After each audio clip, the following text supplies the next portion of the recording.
Bonjour à tous, bienvenue sur ma chaîne Clay Organisation, une chaîne où je vous présente mon budget et mon organisation. Donc aujourd'hui dans cette vidéo, je vais vous présenter comme je vous l'avais annoncé mon budget pour le mois de janvier.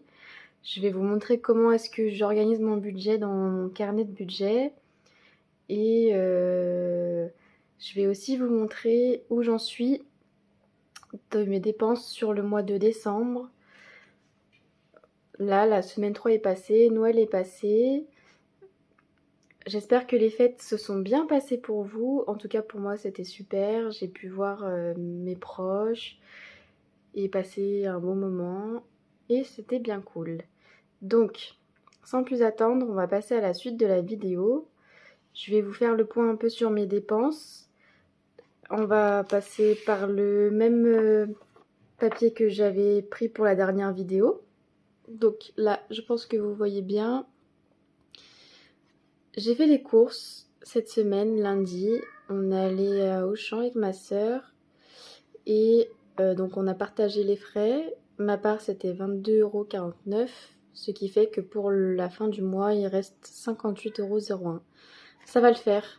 Je pense qu'on va refaire des courses d'ici la fin de semaine pour préparer le nouvel an. Et puis ça ira bien. Et donc, comme je vous l'avais annoncé dans ma vidéo précédente, je suis allée voir ma copine et je suis aussi allée passer Noël chez la famille de mon copain. Donc, j'ai dû mettre de l'essence. J'en ai eu pour 36 € tout rond. J'essaye toujours de faire un chiffre rond quand je fais le plein. Donc là, 36 € tout pile. Et après, j'ai fait le total des péages parce que j'allais pas m'amuser à tous les marquer un par un. Et j'en ai eu pour 25 € tout pile. Et hier, on est allé avec mon copain au centre-ville. On a garé la voiture et c'était un parking souterrain, donc c'était un peu plus cher. On en a eu pour 8,40 €, c'est moi qui ai payé. Et donc ce qui fait que pour la fin du mois, il me reste encore 80 € pour mon budget voiture. Du côté de mes dépenses physiques, avec mon porte-monnaie, pour les loisirs, j'ai rien dépensé. Pour la beauté, sur les 20 €, j'ai rien dépensé. Santé, sur les 20 €, j'ai rien dépensé. Restaurant, sur les 50 €, il me restait 33 la dernière fois que je vous avais montré mes dépenses. Et là, pareil, ça n'a pas bougé. Et pour les divers, sur les 20 €, j'ai rien dépensé. Sachant que, par exemple, pour tout ce qui est cadeau de Noël, c'était de l'argent que j'avais déjà d'avance, que j'ai dépensé, que j'ai pris sur mon carnet d'épargne. Donc là-dedans, ça a un petit peu bougé, mais seulement pour mon chat. Je devais lui reprendre des croquettes et de la litière, enfin de la nourriture en général d'ailleurs, et de la litière. Donc j'ai sorti 50 € et j'ai tout dépensé. Enfin, il me restait de la monnaie, mais la monnaie, je vais pas la remettre dedans, j'en ai déjà pas mal. J'en ai eu pour 45 €. Donc voilà, c'est tout ce qui a bougé depuis la dernière fois. Voilà pour le petit bilan de ma semaine 3. Donc c'était rapide parce que j'ai rien dépensé. Et donc maintenant je vais enfin vous montrer comment est-ce que j'organise mon budget dans mon... On peut dire que c'est un budget de planeur. Donc dans mon carnet de budget. Donc je fais plusieurs catégories, je vais vous montrer. Voilà. Donc ça c'est mon budget mensuel pour le mois de janvier. Donc ça se présente comme ça. Je fais plusieurs cases. Il y a la case entrée avec tous les sous que je vais gagner en janvier. La case des frais fixes, toutes les dépenses qui ne bougent pas de mois en mois. Et les frais variables, donc les dépenses sur lesquelles on peut jouer pour économiser. Par exemple, on prévoit un budget, mais si on arrive à dépenser un peu moins, c'est tout bénef. Et la catégorie épargne, où quand on a soustrait au salaire les frais fixes et les frais variables, il nous reste les sous à épargner. Voilà, donc je vais zoomer un peu. Pour le mois de janvier, je prévois un salaire de 1 350 €. Je pense avoir un peu plus, mais je suis vraiment pas sûre parce qu'il y a eu un petit souci au niveau de ma grille salariale. Je crois que la valeur du point a augmenté, mais le problème est encore à régler. Donc peut-être que je vais toucher plus, peut-être que je vais toucher ça. Et aussi, à l'endroit où je travaille, les personnes qui ont un diplôme de tutorat, en fait je me suis formée pour être tutrice de stage, sont rémunérées, enfin ont une prime quand il y a des étudiants. Donc là j'avais une stagiaire au mois de décembre. Alors je pense que j'aurai la prime tutorat. Là je ne l'ai pas marquée parce que je ne sais pas à quoi elle correspond. En fait je la touche en brut. Donc on verra. Je pars sur le plus bas que je peux gagner. Et puis si jamais j'ai plus, de toute façon ça partira en épargne. Et pareil, en janvier nous avons les taux d'intérêt sur les livrets. J'ai fait un petit calcul en additionnant les intérêts prévisionnels de mes livrets et je devrais avoir à peu près 125 euros. Je les mets entre parenthèses parce que de toute façon, ces sous-là, ils vont rester sur mon livret, mais je voulais le marquer quelque part en fait.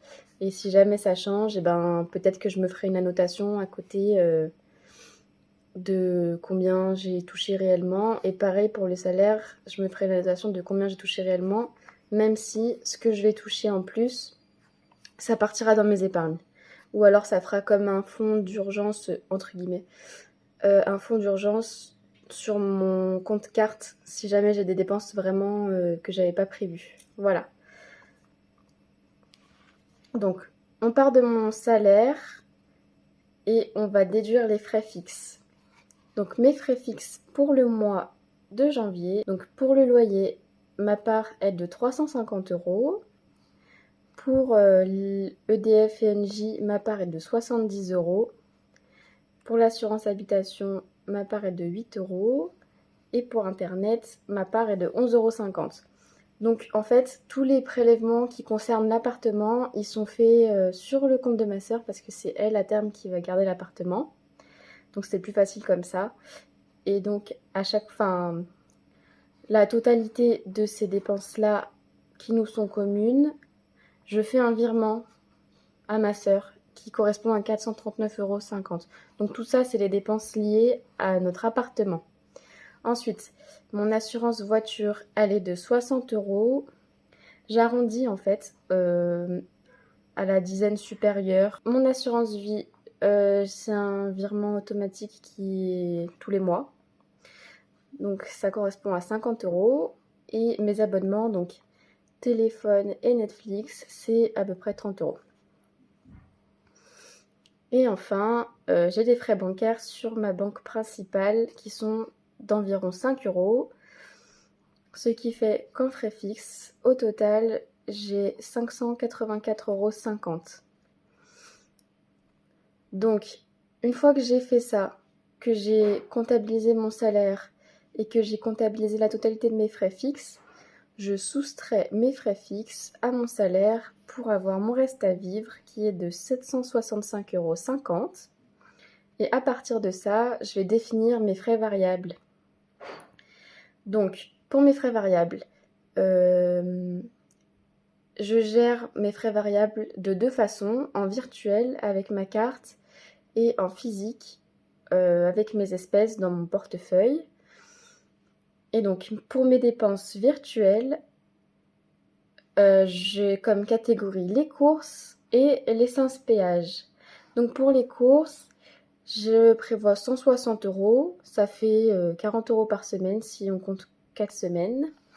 Et pour l'essence et les péages, je prévois 150 euros. Sachant que ça, c'est de l'argent que je vire en début de mois sur mon compte Boursorama. Je gère tous mes frais liés à ma voiture sur mon compte Boursorama. C'est plus facile pour moi. Et donc pour les autres frais, c'est les frais que je vais gérer en physique avec mes enveloppes. Donc j'ai plusieurs catégories. J'ai la catégorie loisirs à 40 euros. Tout ça, c'est pour le mois. la catégorie beauté avec 20 €, santé 20 €, restaurant 50 € et divers 20 €. Une fois que j'ai établi mon budget pour tous mes frais variables, j'additionne le tout et ça fait 460 €. Donc, une fois qu'on a fait tout ça, on va également soustraire au salaire et aux frais fixes les frais variables, ce qui fait qu'il va nous rester à économiser 305,50 €. Donc, les 5,50 €, je vais les laisser sur le compte. Et le reste, ça va partir en épargne. J'épargne sur chacune de mes banques et en physique. Pour ma banque principale, je mets 100 € dans mon livret. Et ça va correspondre... Dans ma première vidéo, je vous avais parlé de mes objectifs. Et un de mes objectifs, c'était d'accumuler 10 000 € pour pouvoir faire un apport pour m'acheter une voiture. Donc ce livret-là, sur ma banque principale, il va servir à ça, pour mon apport voiture. Et ensuite, mon deuxième livret, je vous avais aussi parlé de mon objectif à long terme qui est d'économiser pour déménager. Et donc ça, je le fais sur ma banque secondaire. Et pareil, j'ai prévu de mettre 100 €. Et enfin, en physique, j'ai mon carnet de provisions. C'est celui-là. Moi, j'aime bien dire carnet d'épargne. C'est mon carnet de provisions.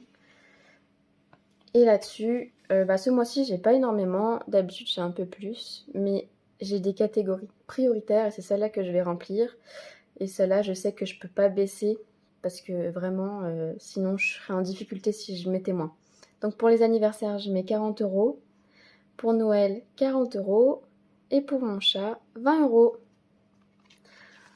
Donc voilà, je vous ai présenté mon budget pour janvier 2023 avec ma manière de fonctionner et j'espère que j'ai été claire et que vous avez bien compris ce que je vous montrais. Si jamais il y a des changements, je vous les signalerai dans mes prochaines vidéos. Là, pour la semaine prochaine, je vous ferai un bilan du mois avec toutes mes dépenses et je viderai mon portefeuille parce que dans chaque enveloppe, en fait, il me reste encore pas mal de sous. Je vous avais dit en début de vidéo, j'ai quasiment rien dépensé. Toutes ces enveloppes-là, je les mettrai en épargne. Voilà.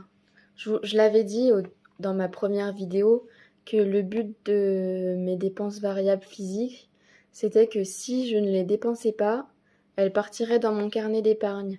Parce que, vous avez vu là, je ne peux pas mettre dans toutes les enveloppes que j'ai. Dans mes enveloppes d'épargne, anniversaire, beauté, imprévu, Noël, prélèvement annuel, santé, soju, vacances et voitures. Tout ça, avec 100 €, je peux pas toutes les remplir. Je vais pas mettre 10 € par enveloppe parce que je vous l'ai dit, pour les anniversaires et pour Noël, pour moi, je peux pas mettre moins de 40 €. Donc, c'est à ça que les sous vont me servir. En fait, je pourrais compléter ce carnet-là. Voilà. Mais j'ai quand même envie, en début de mois, de me prévoir un budget si j'ai envie de sortir, d'aller manger dehors, d'aller au musée, de m'acheter un bouquin, d'avoir ces sous-là. J'ai pas envie de me priver non plus. Pour ma prochaine vidéo, je vais donc vider mon portefeuille et remplir mon classeur d'épargne en même temps que je vous ferai mon bilan du mois. J'espère que la vidéo vous aura plu. Je vous souhaite de passer un bon réveillon du jour de l'an et on se retrouvera donc l'année prochaine. Bisous!